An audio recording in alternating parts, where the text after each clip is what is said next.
ಆಳುಗಳನ್ನು ಕರೆಕೊಂಡು ಹೊಲಕ್ಕೆ ಹೋಗುವುದು ಹೊತ್ತಾಗಿಲ್ಲ ನನಗೆ.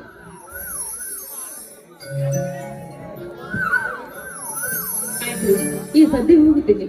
ಆಯ್ತು, ಆಳುಗಳಿಗೆ ನಾನು ಮೇಲಿನ ಹೊಲಕ್ಕೆ ಹೋಗಿರೆಂದು ಹೇಳಿ ಬರುತ್ತೇನೆ. ಈ ಹಣವನ್ನು ಮನೆಯಲ್ಲಿ ಜೋಪಾನವಾಗಿಡು.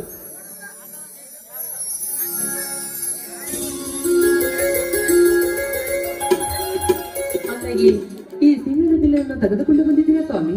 ಹೌದು ಗಂಗ,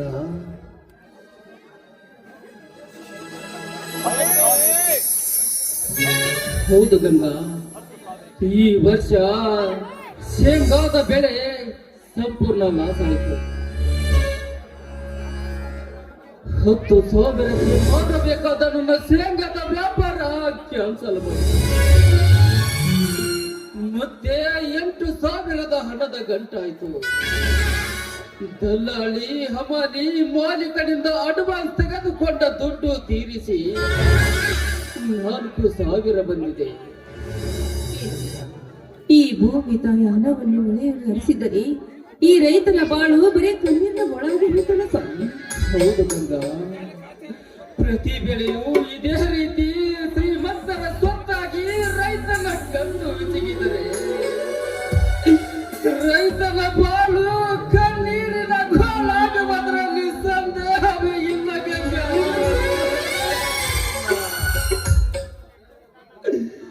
ಎಂದು ಕಣ್ತರೆದು ನೋಡುತ್ತಾನೋ ಭಗವಂತ.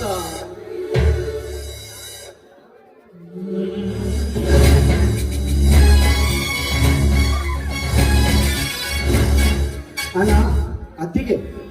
ಓಹೋ ಸಹೋದರ, ಬಾರಪ್ಪ. ಇವಳ ಯಾರಪ್ಪ? ಹೆಣ್ಣು ಮಗಳು. ಅಣ್ಣ, ಇವಳದೊಂದು ದೊಡ್ಡ ಕಥೆ. ಇವಳು ಚಂದ್ರುವಿನ ಮಗಳು ಯಮುನಾ ಅಂತ. ಪಾಪ, ಇವಳ ತಂದೆ ಯಾರ್ದೋ ಕೊಲೆ ಕೈವಾಡಕ್ಕೆ ಸಿಲುಕಿ ಹತ್ತು ಹೋಗಿಬಿಟ್ಟ ಅಣ್ಣ. ಏನು? ಇವಳ ತಂದೆ ಚಂದ್ರಬಿನ ಕೊಲೆ ಐತೆ?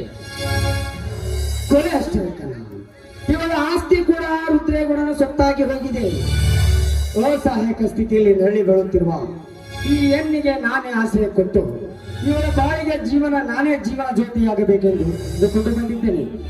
ಇದಕ್ಕೆ ನಿಮ್ಮಿಬ್ಬರ ಅನುಮತಿ ಇದ್ದರೆ ನಮ್ಮಿಬ್ಬರಿಗೂ ಆಶೀರ್ವಾದ ಮಾಡಿ.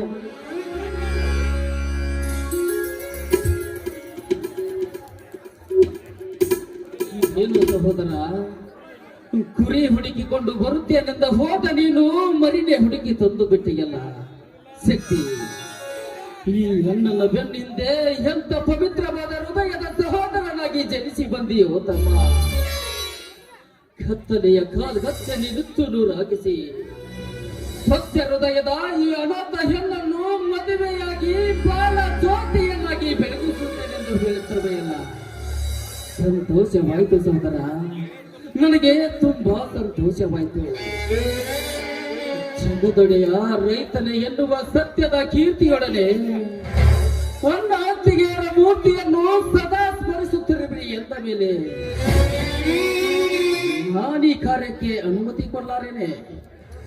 ಹಿಂದೆ ನಡೆಯಲಿ ನಿಮ್ಮಿಬ್ಬರ ಗಾಂಧರ್ವ ವಿವಾಹ.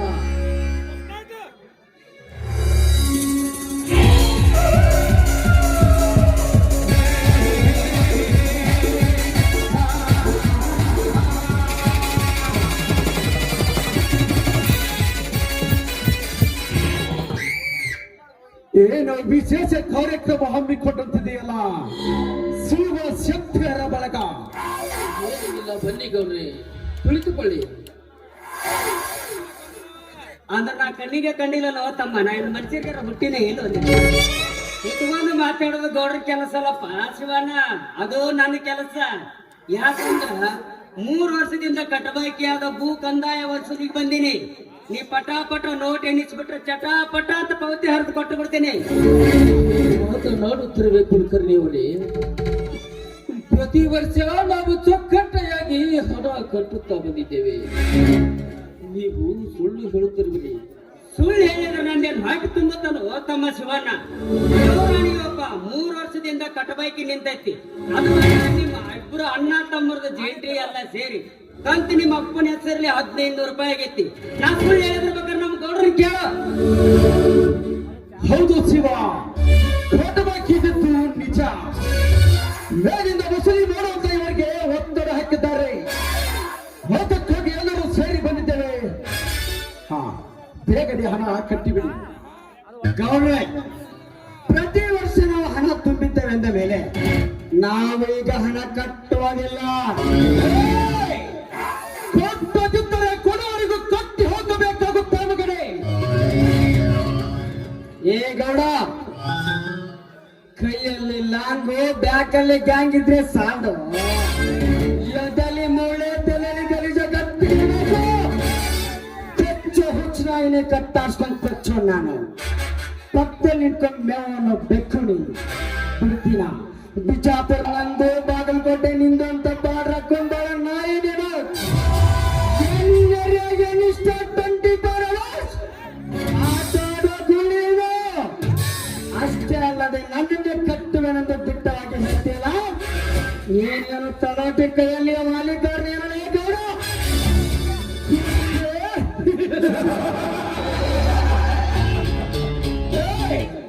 ನನ್ನ ಮುಂದೆ ಕೊಲ್ಲುಪುರದ ಬಿತ್ತುಗಳೇ ನಾಯಿನ ಮಗಳೇ. ಸುತ್ತು 25 ಅಲ್ಲಿಗೆ ಹೊಣೆ ಅನಿಸಿಕೊಂಡಿರುವ ನನಗೆ ಹತ್ತು ಮೀರಿ ಮಾತನಾಡಿದರು ನಿನ್ನನ್ನು ಗುತ್ತಿಕೊಳ್ಳಬೇಕಾಗುತ್ತೆ. ಎಚ್ಚರ ಮಗಳೇ. ನನ್ನನ್ನು ಗುತ್ತಿಕೊಳ್ಳುವಷ್ಟು ಗಂಡುಗಲಿಯಲ್ಲದೆ ನೀನು ಹಸಿವಾದಾಗ ಕಾಡು ಪ್ರಾಣಿಗಳ ಹಸಿ ಮಾಂಸಾನೆ ತಿಂದು ಬಂಡಗಲ್ಲನ್ನು ಗುತ್ತಿ ನೀರು ತಂದು ನಿನ್ನಂತ ಆಂಟಿಗರು 106 ದಾಂಡಿಗರು ಬಂದರು. ಒಂದ ಹೇಟಿಗೆ ಹೊಡೆದು ಮಲಗಿಸುವ ಈ ಗಂಡಗಲಿ ವೀರನಿಗೆ ಗುತ್ತಿಕೊಳ್ಳುವನೇ ಗೌಡ. ಅಷ್ಟೇ ಅಲ್ಲದೆ ನನ್ನ ಮನೆಗೆ ಬಂದು ನನಗೆ ತಿತ್ತಿ ಬುದ್ಧಿ ಹೇಳಕ ಏನು ನಮ್ಮ ಅಪ್ಪ ಹುಟ್ಟಿದವಲ್ಲ ಹೆಚ್ಚಿಗೆ ಮಾತನಾಡುವ ಹೊರಗು ನನ್ನ ಮನೆಯಿಂದ.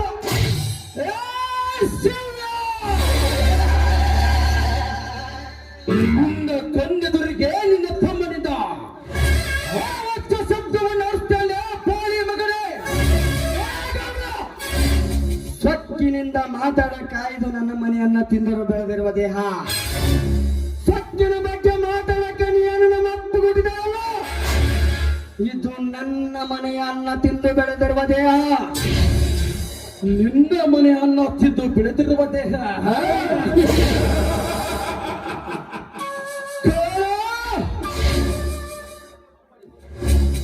ಅಪ್ಪಣೆ ಕೊಟ್ಟು ಬಿಡುವುದನಿ.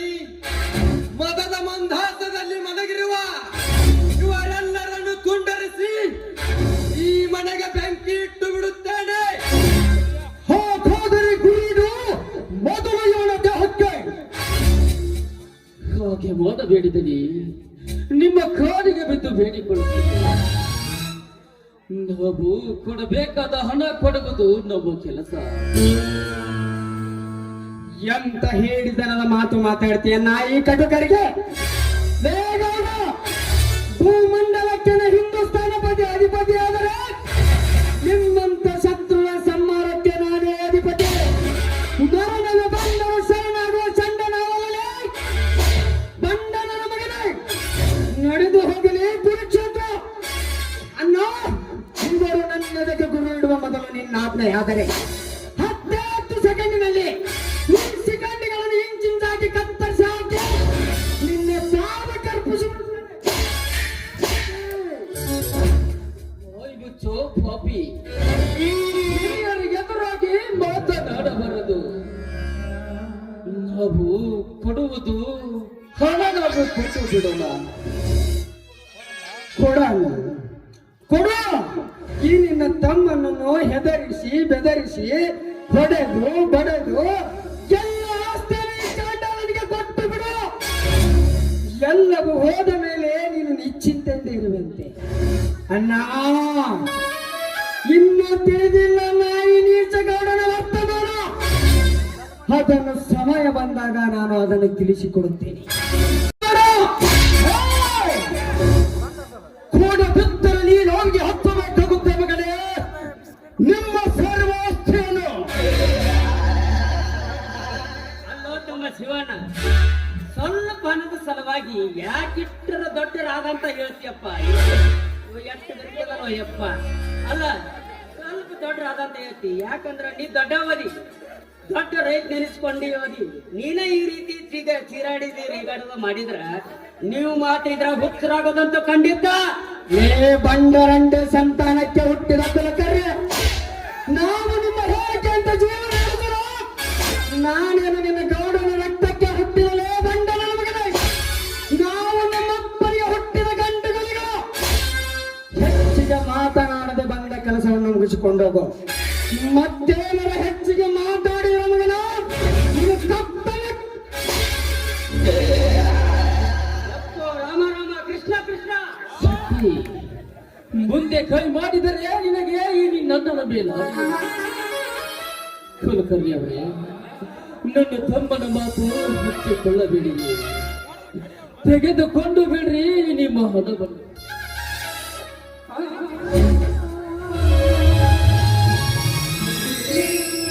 ಹಾ, ಇದಕ್ಕಂತಾರಪ್ಪ ಬುದ್ಧಿವಂತರ ಮಾತಂದ್ರೆ. ಅದಕ್ಕ ಹಿಂಗಿದ್ರ ಅದಕ್ಕಂತಾರ ತಾಯಿ ತಂದಿ ಮಕ್ಕಳ. ಶಿವಣ್ಣ, ಇದಕ್ಕೊಂದ್ ಸೈ ಹಾಕ್ಬಿಡಪ್ಪ, ಪುಣ್ಯ ಮಾಡಲಿ ನನಗ.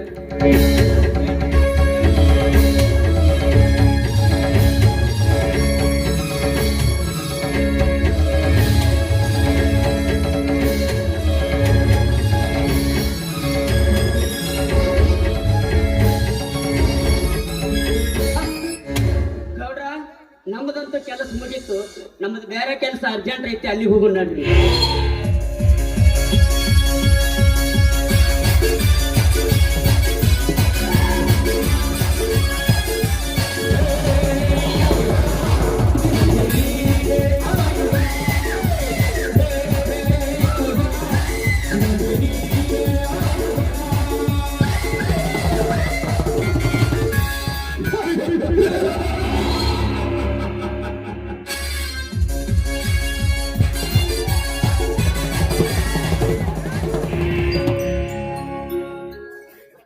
ಅಲ್ಲ, ಇದೇನು ನಾನೇನು ಮಾಡುತ್ತಿರುವ ಅಂಜುಬುರ್ಕ ಕೆಲಸ.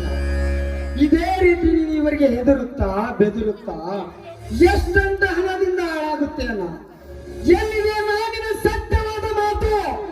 ಸತ್ಯದ ಮಾತು ಈ ಕಲಿಯುಗದಲ್ಲಿ ಸತ್ತು ಹೋಗಿದೆ ಸಹೋದರ. ಈಗ ಈ ರೈತ ಹುಡಬೇಕಾದ ಕರ್ಮದ ಗಂಟು ಒಂದೇ ಮಾತ್ರ. ಯಾಕೆಂದರೆ ಮುಗಿನೆತ್ತರ ಬೆಳೆ ತುಂಬಿ ಮನೆ ತುಂಬ ದವಸ ಧಾನ್ಯಗಳೇ ಇದೆಲ್ಲ ಸರ್ಕಾರದ ವಶವಾಗುತ್ತದೆ ಎಂದಾಗ ನಿನಗೆ ಹೇಗೆಂದು ಉತ್ತರಿಸಬೇಕು ನನಗಂತೂ ತಿಳಿಯಲಾಗಿದೆ.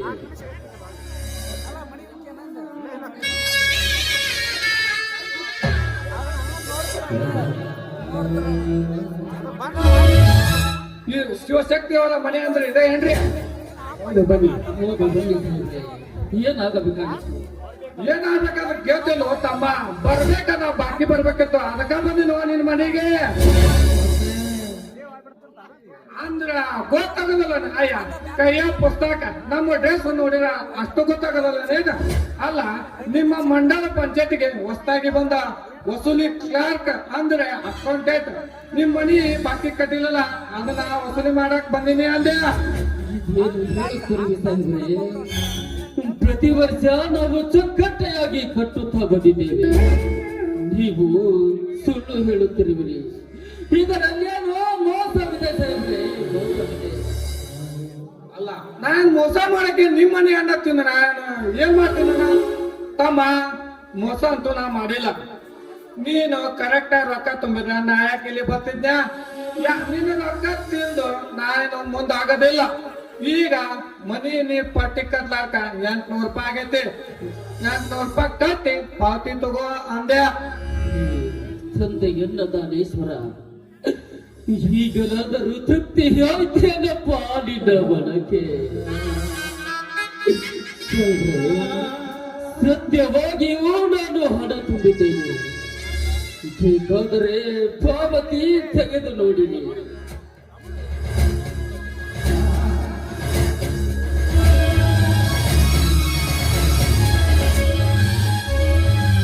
ಇದು ನಮ್ಮ ಮಂಡಲ ಪಂಚಾಯತಿ ಪಾವತಿ ಅಲ್ಲ ತಮ್ಮ. ಎಲ್ಲ ಮೋಸಗಾರ ನನ್ನ ಮಗನಿಗೆ. ಅಲ್ಲ, ಅಣ್ಣ, ಅವನ್ಯಾರೆಂಬುದು ಮೊದಲು ಪತ್ತೆ ಹಚ್ಚು. ಅವನೆಲ್ಲಿದ್ದರೆ ಹುಡುಕಿ ತಂದವನ ದಂತ ಪಂಜರವನ್ನು ಉದುರಿಸಿ ಆ ಹಣವನ್ನು ನಾನು ವಸೂಲಿ ಮಾಡುತ್ತೇನೆ. ಈಗ ಅವನು ಎಲ್ಲಿರುವನು, ಯಾವ ಕಡೆ ಇರುವನೋ, ಯಾವ ಊರಿಗೆ ವರ್ಗಾಯಿಸಿಕೊಂಡಿರುವನು ಯಾರಿಗೆ ಗೊತ್ತು. ಕಾಲ ನಿಯಮವೇ ಎದುರಾಗಿ ಈ ಬಡ ರೈತನ ಜೀವ ಹಿಂಡುತ್ತಿರುವಾಗ ಯಾರೇನು ಮಾಡಲು ಸಾಧ್ಯ ಸಹೋದರ?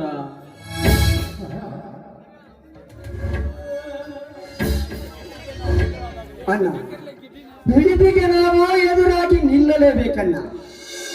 ಹಿಡಿದಿಗೆ ನಾವು ಎದುರಾಗಿ ನಿಲ್ಲದಿದ್ದರೆ ನಮ್ಮನ್ನು ನಿರ್ಜೀವವಾಗಿ ಬಿಡುವುದಿಲ್ಲ ಅದು.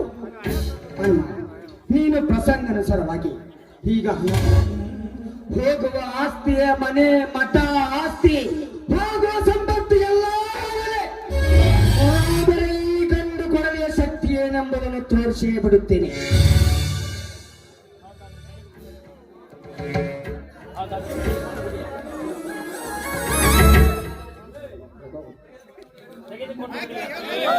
ತೆಗೆದುಕೊಳ್ಳಿ ಮತ್ತೆ ನಿಮ್ಮ ಪಾವತಿಯನ್ನು, ನಾವೇನೋ ಬರುತ್ತೇವೆ.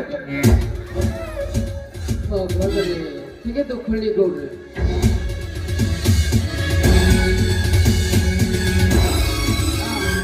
ಆಯ್ತು, ಎಲ್ಲ ಸರಿಯಾಗಿದೆ. ಇನ್ನು ಮುಂದೆ ಆದರೆ ಕರೆಕ್ಟ್ ಆಗಿ ನಿಮ್ಮ ಪಾವತಿಯನ್ನು ತೆಗೆದಿಟ್ಟುಕೊಳ್ಳಿ.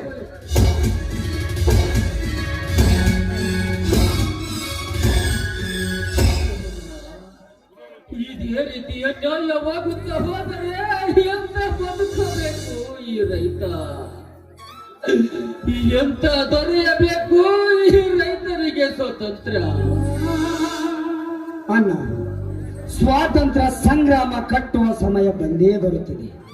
ಅಲ್ಲಿಯವರೆಗೂ ಸ್ವಲ್ಪ ಸಮಾಧಾನ ತೆಗೆದುಕೊಳ್ಳೋಣ.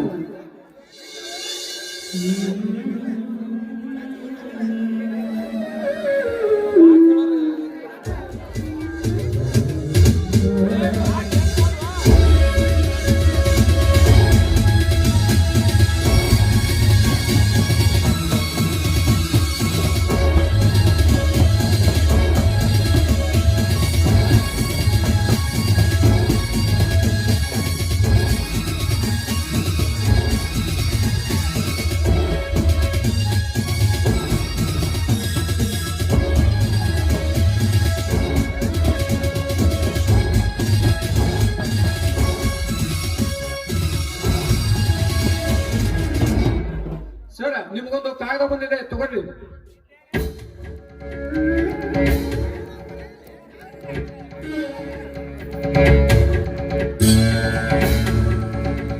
ಶಕ್ತಿ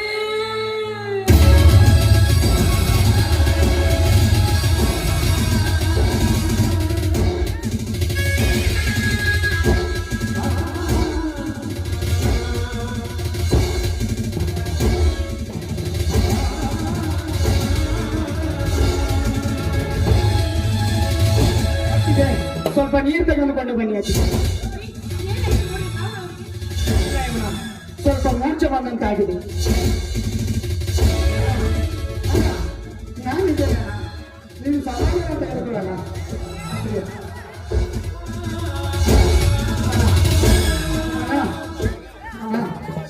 ಏನಾಯ್ತಣ್ಣ? ಯಾಕಣ್ಣ?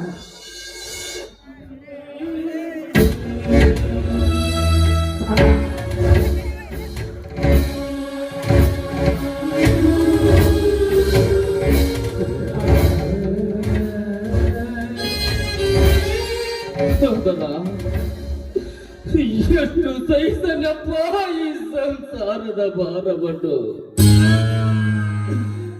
ಬೆಳೆಯಲ್ಲ ಸುಟ್ಟು ಹುಟ್ಟು ಬಂದದ್ರಲ್ಲಿ 4,000 ರಾಮ್ಕೋರರ ಪಾಲಾಗಿ ಹೋಯ್ತು. ಪಂಪ್ಸೆಟ್ಟು ಕರೆಂಟ್ ಬಿಲ್ ತುಂಬಿದರು, ಅದು ಕೂಡ 3,000 ತುಂಬಬೇಕು. ಹೀಗಾದರೆ ಹೇಗೆ ದೂಡಲಿ, ಹೇಗೆ ಉಳಿಯಲಿಯಪ್ಪ?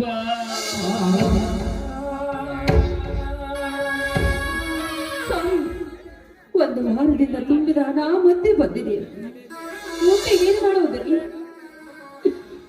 ಏನು ಮಾತನಾಡದಷ್ಟು ನಿರ್ಗತಿಕನಾಗಿದ್ದೇನೆ ಗಂಗಾ. ಒಮ್ಮೆ ನೋಡಿದರೆ ಪ್ರಾಣವನ್ನು ತ್ಯಾಗ ಮಾಡಿ ಈ ಹಾಡು ಸರ್ಕಾರವನ್ನು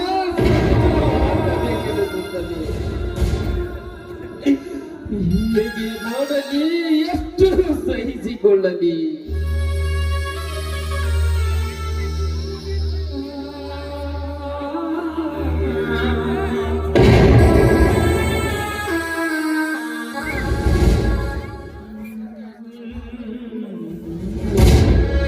ಸಮಾಧಾನ ತಂದುಕೊಳ್ಳಲ್ಲ. ಅದನ್ನು ತಂದುಕೊಳ್ಳಲಪ್ಪ, ಹೇಗೆ ಸಮಾಧಾನ ತಂದುಕೊಳ್ಳಲಿ? ಈ ಬ್ರಹ್ಮ ಸೃಷ್ಟಿಸಿದ ಬ್ರಹ್ಮಾಂಡದಲ್ಲಿ ಬ್ರಹ್ಮ 4 ವೇದಗಳಿಂದ ನಡೆಸುತ್ತಿದ್ದಾನೆ. ಆ 4 ವೇದಗಳು ಸೋಮ ರಾಕ್ಷಸ ನಮ್ಮ ರಾಕ್ಷಸ ಅವುಗಳನ್ನು ಕಿತ್ತಿಕೊಂಡು ಜಗತ್ತನ್ನೇ ಕತ್ತಲನ್ನಾಗಿಸಿ ನೀರಿನಲ್ಲಿ ಮುಳುಗಿಸಿದಂತೆ ಯಾರ ಚಂಡಾಲರು ಕೈ ಕಾಲುಗಳನ್ನು ಕತ್ತರಿಸಿ ಜಗತ್ತನ್ನೇ ಕತ್ತಲಾಗಿಸಿದ್ದಾರೆ.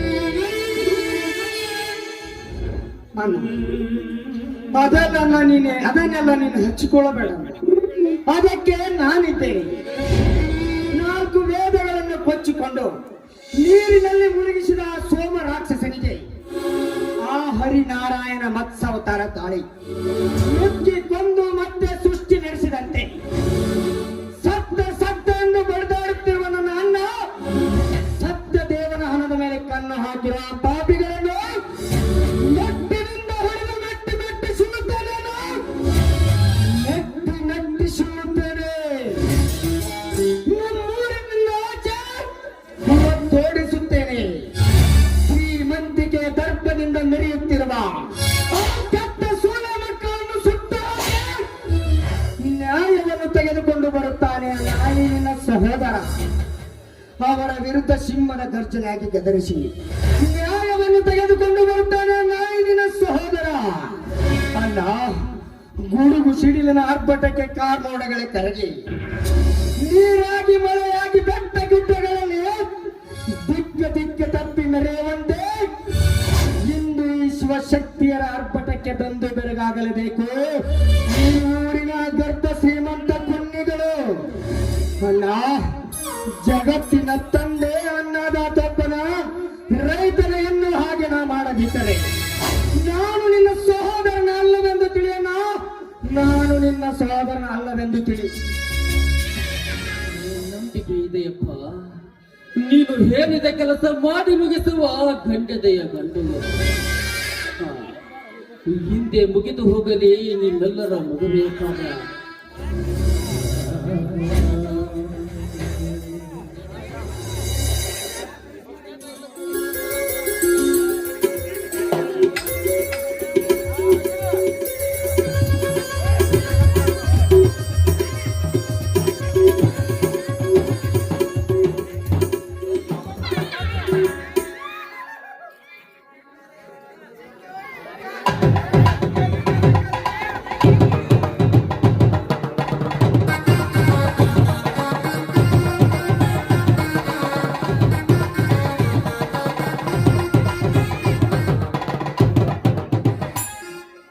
ನಿಮ್ಮಿಬ್ಬರ ಬಾಳ ಬಳೆಯಿಬ್ಬೆ ದೇಶದ ಅಂದರವಾಗಿ ನೊಂದು ಬಾಳುತ್ತಿರುವ ಈ ಯಮುನೆಯ ಕೀರ್ತಿಯ ಶಕ್ತಿಯ ಕೈ ಹಿಡಿದು ನಿಮ್ಮ ಕೀರ್ತಿ ಸಾಗಲಿ ಎಂದು ನಾನು ಹೇಳ್ತಾ ಇದ್ದೀನಿ. ಇದೇನ ನಾವು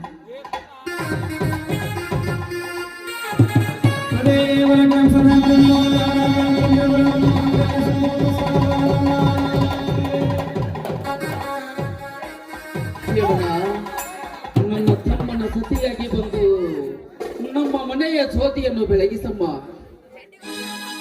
ಆಯ್ತು ಮಾವ, ನಿಮ್ಮ ಮಾತಿನೊಂದಿಗೂ ನಾನು ಮರೆಯಲಾರೆ. ನಿಮ್ಮ ಮಾತಿನಂತೆ ನಾನು ನಡೆದುಕೊಳ್ತೀನಿ. ಬನ್ನಿ, ಇದೇ ಸಂತೋಷ ಸಂಭ್ರಮದಲ್ಲಿ ನಾವು ಎಲ್ಲರೂ ಸೇರಿ ಹಾಡಿ ಕುಡಿಯೋಣ.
ಬನ್ನಿ, ಇದೇ ಸಂತೋಷ ಸಮಯದಲ್ಲಿ ಎಲ್ಲರೂ ದೇವರ ದರ್ಶನಕ್ಕೆ ಹೋಗಿ ಬರೋಣ. ಒಳಗಡೆ ಬನ್ನಿ.